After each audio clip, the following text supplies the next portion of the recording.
매달 바다의 변화와 이슈를 살펴보는 중부청 해양융합정보 분석 두 번째 시간입니다.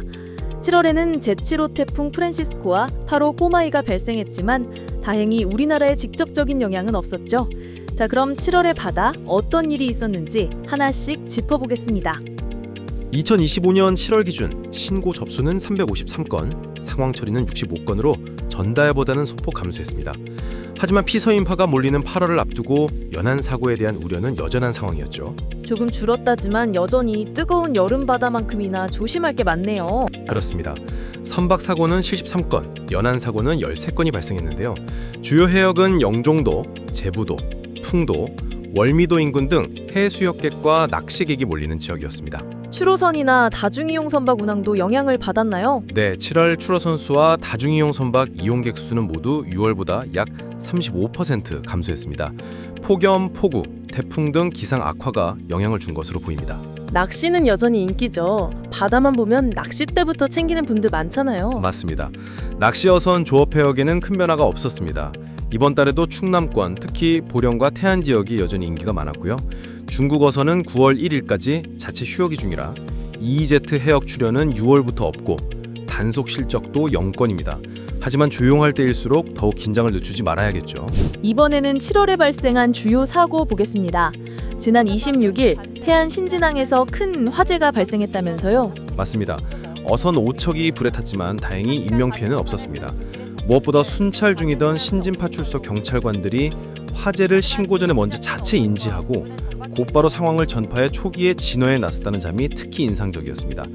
현장의 기민한 판단과 주저없는 행동이 얼마나 중요한지 다시 한번 보여준 사례였습니다. 순찰하다 불도 잡는다는 말이 괜한 게 아니네요. 현장에서는 화재 선박을 밀어서 암벽에 계류 조치한 뒤 접근을 통제하고 현장 의견을 반영해 집중 소화 작업을 실시했습니다.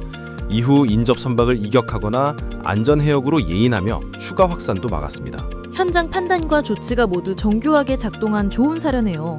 다음으로 7월에 있었던 다양한 활동들 설명해 주시죠. 네, 중부청 고속단정 운용 역량 경연대회, 인공우주물체 추정 부유물 처리 사례, 화학사고 대응 가이드 교육, 이파도 레저보트 훈련까지 실전 못지않은 훈련이 이어졌습니다. 8월은 또 다른 변화를 예고하고 있죠. 특히 오징어 성어기가 시작되면서 치안 수요도 늘어난다고요? 그렇습니다.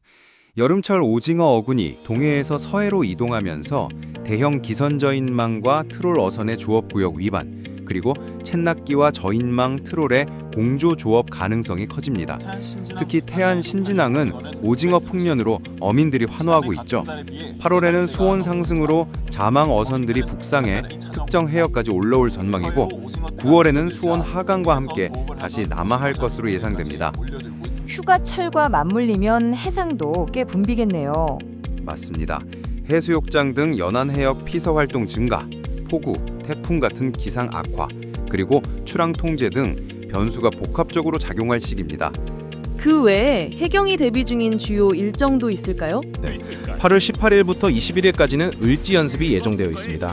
전국 약 4천여 개의 정부기관과 58만 명이 참가하는 대규모 훈련으로 전시나 국가 위기 상황에 대비한 실전 같은 훈련이죠. 그렇다면 이 시기를 어떻게 준비하고 있는지 해경의 대응 전략도 궁금한데요.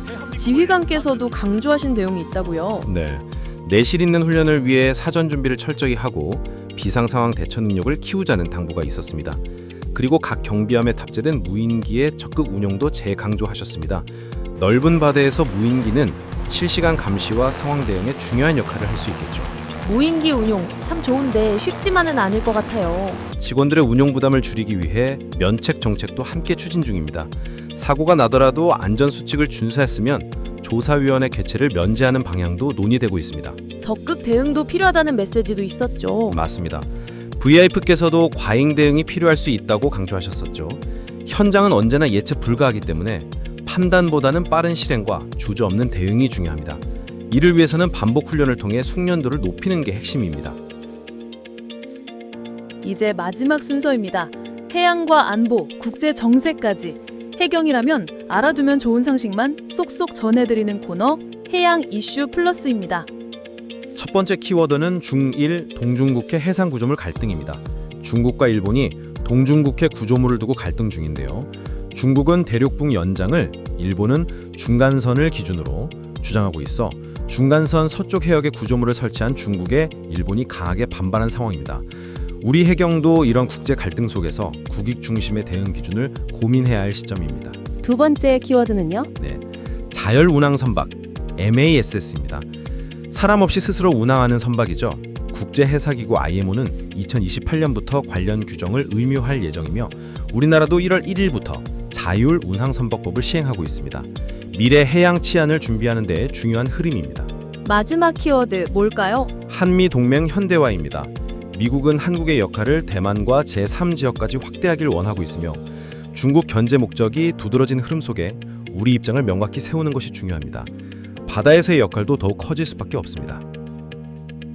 신진항 화재, 오징어 성역이, 기후와 정세 변화까지 정말 다채로운 이슈가 있었네요. 네, 9월은 태풍과 안개, 그리고 가을 조업까지 맞물리는 시기입니다.